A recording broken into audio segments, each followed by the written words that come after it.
Thank you for having me here this evening. I just want to make sure the people in the back, if you can hear me, raise your hand. So it's fine. Okay, thank you.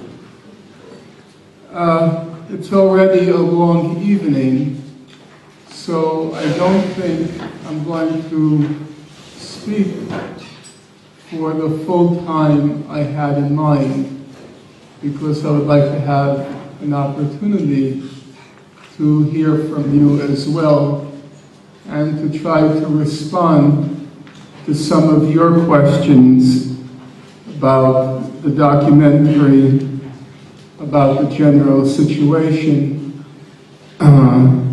and also what we can do. So I'll try to limit my remarks to maybe 40 or 45 minutes, maybe even less, and then allow for some discussion. The main, in my opinion, the main paradox of the Israel-Palestine conflict when it comes to the media is that the media typically depict or portray the Israel-Palestine conflict as if it were very complicated, or sometimes they call it controversial. But when you look at the actual historical record, and you look at the documentary record, when you look at the human rights record, when you look at the diplomatic record, so when you look at the past, the historical record, when you look at the present, which basically means the human rights record, and when you look at the future, which basically means how to solve the conflict, the diplomatic record, when you look at the past, the present, and the future, what's most striking is how uncontroversial and how uncomplicated and how relatively simple the Israel-Palestine conflict is. And so the obvious question arises, why does the media portray the conflict as being so controversial when in fact it's not? And the argument I would make this evening is that most of the controversy that the media portrays, most of it is made up, and it's designed to turn people's attention away from the actual facts, or to create confusion about the actual facts. Now, most of you, even those of you who are sympathetic to the situation of the Palestinians in the occupied territories, I suspect most of you do believe that the conflict is complicated. So my first obligation is to try to convince you that it really isn't. And let me begin with a fairly straightforward example.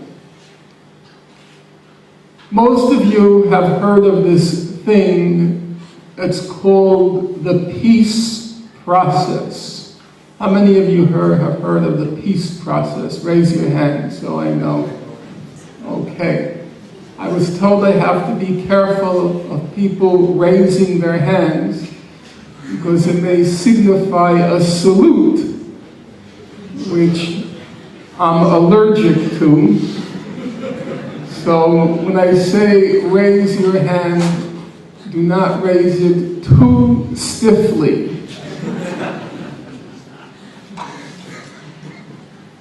In any event, a subset of the peace process is this thing called the final status issues. How many people have heard that question? The final status issues. Now, okay, not bad. And the final status issues usually refers to those issues which are so complicated that they have to be put off until the final stage of negotiations. Because we're told, if you try to solve those issues at the beginning of negotiations, they are so complicated that the negotiations will break down. And those final status issues, as there are some diplomats in the room so they can tell you, but I'll speak for them right now, the final status issues are the borders. What are the borders of Israel? What are the borders of a future Palestinian state? The settlements, the 500,000 Jewish settlers in the occupied territories. Jerusalem, what is the legal status? To whom does East Jerusalem belong? And refugees, what rights do the Palestinian refugees have under international law? So, let's look now at what is said to be the most controversial and complicated questions, those final status issues. It happens that in 2004, the highest judicial body, legal body in the world, the International Court of Justice, was asked by the United Nations General Assembly to decide on the legal status of the wall that Israel was building in the West Bank. And in order for the International Court to decide on the legal status of the wall, it happens they also have to decide on many of the final status issues. So, for example, Israel is building a wall in the West Bank. If Israel has legal title, a legal right to the West Bank, of course it has the right to build a wall there.